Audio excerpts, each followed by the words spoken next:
എന്നെ തല്ലണ്ടമ്മാവ, ഞാൻ നന്നാവൂല ഊല നന്നാവൂല.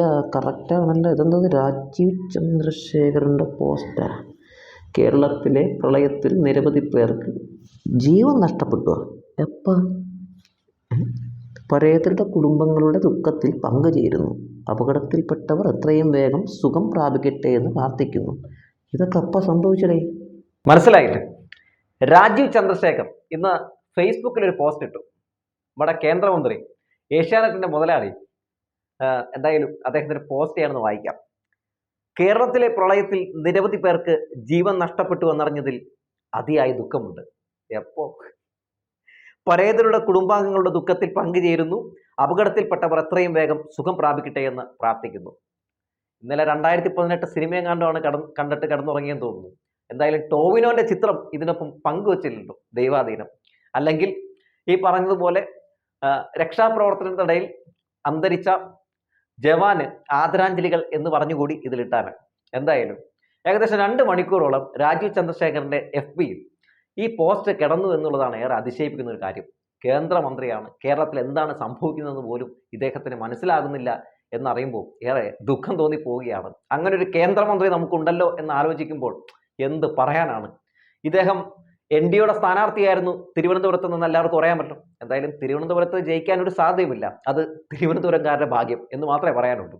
അതായത് കേരളത്തിൽ പ്രളയം സംഭവിച്ചു എന്നും കുറേ പേർക്ക് ജീവൻ നഷ്ടപ്പെട്ടു എന്നും ഒക്കെ ഒരു കേന്ദ്രമന്ത്രി ഫേസ്ബുക്കിൽ എഴുതി അങ്ങ് ഇടുകയാണ്. എന്തായാലും ഈ കേന്ദ്രമന്ത്രിയെ ട്രോളിക്കൊണ്ട് കേരളത്തിലെ മന്ത്രിമാരും അതുപോലെ തന്നെ തിരുവനന്തപുരം മേയറൊക്കെ രംഗത്ത് വന്നിട്ടുണ്ട്. അതിൽ രസകരമായിട്ടുള്ള കമന്റ് ആര്യയുടെയും ഒപ്പം ശിവൻകുട്ടിയുടേതുമാണ്. ശിവൻകുട്ടി എഴുതിയിരിക്കുന്നത് ഇങ്ങനെയാണ്: ഇപ്പോൾ കണ്ടത് 2018 സിനിമയാണ്. തെരഞ്ഞെടുപ്പ് കാലത്തല്ലാതെ ഇടയ്ക്കൊക്കെ ഇങ്ങോട്ട് വന്നാൽ പൂർണ്ണ ബോധം പോകാതെ രക്ഷപ്പെടാം എന്നാണ് പറയുന്നത്.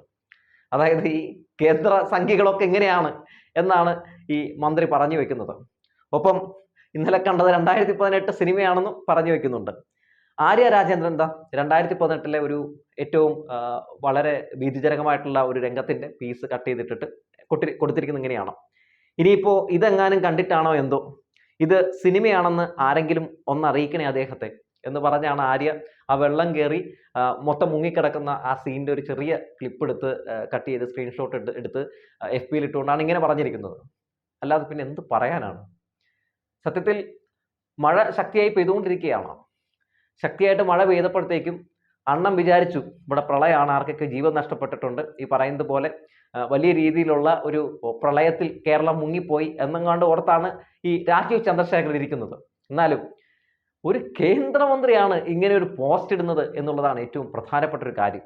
ഒന്ന് ആലോചിച്ച് നോക്കണേ, സ്വന്തം സംസ്ഥാനത്ത് എന്താണ് സംഭവിക്കുന്നതെന്ന് പോലും മനസ്സിലാക്കാൻ കഴിവില്ലാത്ത ഒരു കേന്ദ്രമന്ത്രി എന്നല്ലാതെ ഒന്നും പറയാനില്ല. രാജീവ് ചന്ദ്രശേഖരനെ പോലെ ഒരാൾ, ഒരു മന്ത്രി ഇങ്ങനെ ഒരു പോസ്റ്റ് ഇടുമ്പോൾ സത്യത്തിൽ ചിരിക്കുകയല്ലാതെ പിന്നെ വേറെ എന്താണ് ചെയ്യുക? മാത്രമല്ല 2 മണിക്കൂറോളം ആ പോസ്റ്റ് FBയിൽ കിടന്നു എന്നുള്ളതാണ്.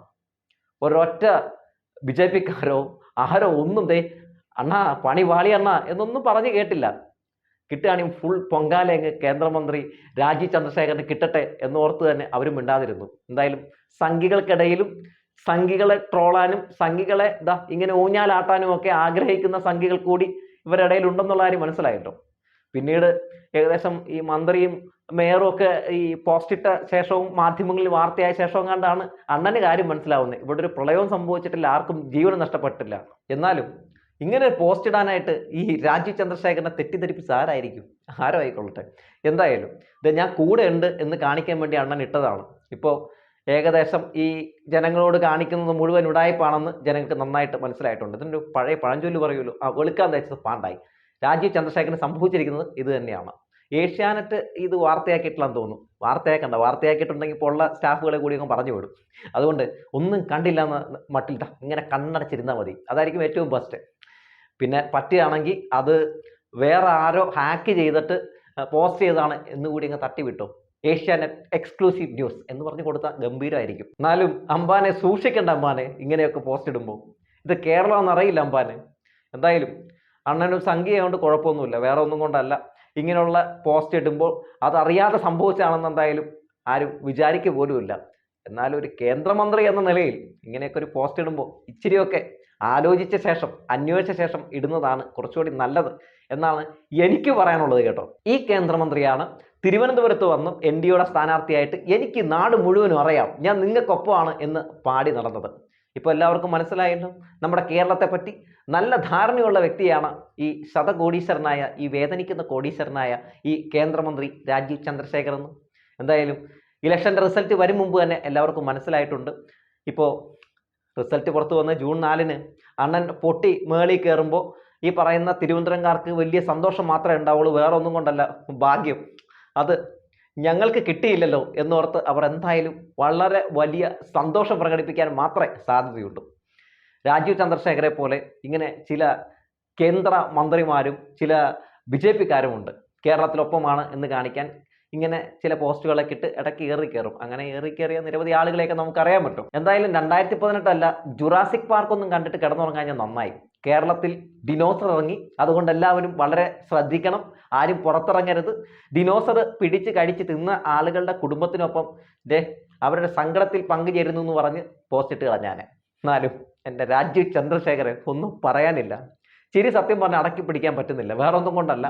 അതായത് ഒരു കേന്ദ്രമന്ത്രിയാണ് ഇങ്ങനെ ഒരു സാധനം ഇട്ടിരിക്കുന്നത്. 10-ൽ നിന്ന് 10 കുറച്ച് എത്രയാണെന്ന് ചോദിച്ചിട്ടുണ്ടെങ്കിൽ 100 എന്ന് പറയുന്ന ഒരു വിദ്യാർത്ഥിക്ക് A+ കിട്ടിയാൽ എങ്ങനെയിരിക്കും? ഇതിൽ കൂടുതലൊന്നും പറയാനില്ല.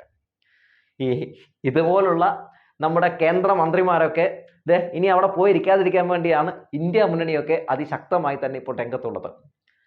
നരേന്ദ്രമോദി ഇനിയും ഈ പറയുന്നത് പോലെ ഇന്ത്യ ഭരിക്കുന്ന സാഹചര്യം ഉണ്ടായിട്ടുണ്ടെങ്കിൽ വലിയ ദുരന്തമായിരിക്കുമെന്ന് നിർമ്മല സീതാരാമന്റെ ഭർത്താവ് പറക്കാല പ്രഭാകറൊക്കെ പറയുന്നത് എന്തുകൊണ്ടാണെന്ന് ഇപ്പോഴാണ് ഏറെക്കുറെയൊക്കെ മനസ്സിലായത്. കൂടെയുണ്ട് എന്ന് പറഞ്ഞ് ഇങ്ങനെ ഞങ്ങളെ ചിരിപ്പിക്കരുതെന്ന് മാത്രമേ പറയാനുള്ളൂ. കേരളത്തിൽ എന്തായാലും ദൈവാധീനം കൊണ്ട് പ്രളയമൊന്നുമില്ല. പിന്നെ എന്ത് സിറ്റുവേഷൻ വന്നാലും ഇവിടെ ഒറ്റക്കെട്ടായിട്ട് നിൽക്കാൻ, ജാതിയും മതവും ഒന്നും നോക്കാതെ നിൽക്കാനായിട്ട്, അത് എടുത്തു പറയണം നിങ്ങളുടെ അടുത്ത്, നിൽക്കാൻ ഇവിടെ വലിയൊരു സമൂഹമുണ്ട്. മലയാളികളുണ്ട്. അത് ഒന്നിടയ്ക്ക് ഓർമ്മപ്പെടുത്തുകയാണ്. മലയാളി എന്ന് പറഞ്ഞിട്ടുണ്ടെങ്കിൽ ഒരു വേറെ സാധനമാണ് രാജീവ് ചന്ദ്രശേഖരൻ. അത് മനസ്സിലാകണമെങ്കിൽ അത് ചിലപ്പോൾ ഒരുപക്ഷെ അണ്ണനോട് പറഞ്ഞാൽ മനസ്സിലാവണമെന്നില്ല. അത് മനസ്സിലാവണമെങ്കിൽ കുറച്ചാൾ ഇവിടെ വന്ന് നിൽക്കണം. പിന്നെ ആ പാർട്ടിയിൽ നിന്ന് ഇറങ്ങിയിട്ട് വേറെ ഈ പറയുന്നത് പോലെ ഏതെങ്കിലും പാർട്ടിയിൽ ഒന്ന് പ്രവർത്തിച്ചു നോക്കണം. അപ്പോൾ ഏറെക്കുറെയൊക്കെ മനസ്സിലാക്കാനുള്ള സാധ്യത കൂടുതലാണ്. ആ പാർട്ടിയിൽ നിന്നുകൊണ്ട് ചിലപ്പോൾ ഒരു പക്ഷേ ഈ കേരളത്തെ പറ്റിയും ഈ കേരളത്തിലെ ഈ ഒരു മതേതര അന്തരീക്ഷത്തെ പറ്റിയൊക്കെ പറഞ്ഞിട്ടുണ്ടെങ്കിൽ അണ്ണന് പിടിയെന്ന് മനസ്സിലായെന്ന് വരില്ലെന്നേ. എന്തായാലും ഈ മഴയത്ത് ഒരുപാട് ചിരിപ്പിച്ച രാജീവ് ചന്ദ്രശേഖർ ഇനിയും ഇതുവഴിയൊക്കെ ഇതുപോലെ വരണേ എന്ന് മാത്രമേ പറയാനുള്ളൂ. ചാണകം തേച്ചിട്ടുണ്ടെങ്കിൽ കോവിഡ് മാറും, പാത്രം കൊട്ടിട്ടുണ്ടെങ്കിൽ കോവിഡ് പോകും, ഗോമൂത്രം കുടിച്ചിട്ടുണ്ടെങ്കിൽ ആരോഗ്യവാനാകും എന്നൊക്കെ പറഞ്ഞു കിടക്കുന്ന സംഘികളുടെ മുമ്പിൽ ഇങ്ങനൊരു മണ്ടത്തരം കേന്ദ്രമന്ത്രി കാണിച്ചെന്ന് പറഞ്ഞാലും അവർ നമ്മുടെ അടുത്ത് ചോദിക്കാനുള്ള ഒരേ ഒരു ചോദ്യം, അപ്പോൾ പ്രളയം സംഭവിച്ചില്ലേ എന്നായിരിക്കും. ഇവർ പറയുന്നത് എന്തും സത്യമെന്ന് വിശ്വസിക്കുന്ന ഒരു കൂട്ടം അണികളുള്ളിടത്തോളം കാലം ഇങ്ങനെയൊക്കെ പോവാം മുന്നോട്ട് എന്ന് പറഞ്ഞു വെച്ചുകൊണ്ട് നിർത്തുകയാണ്.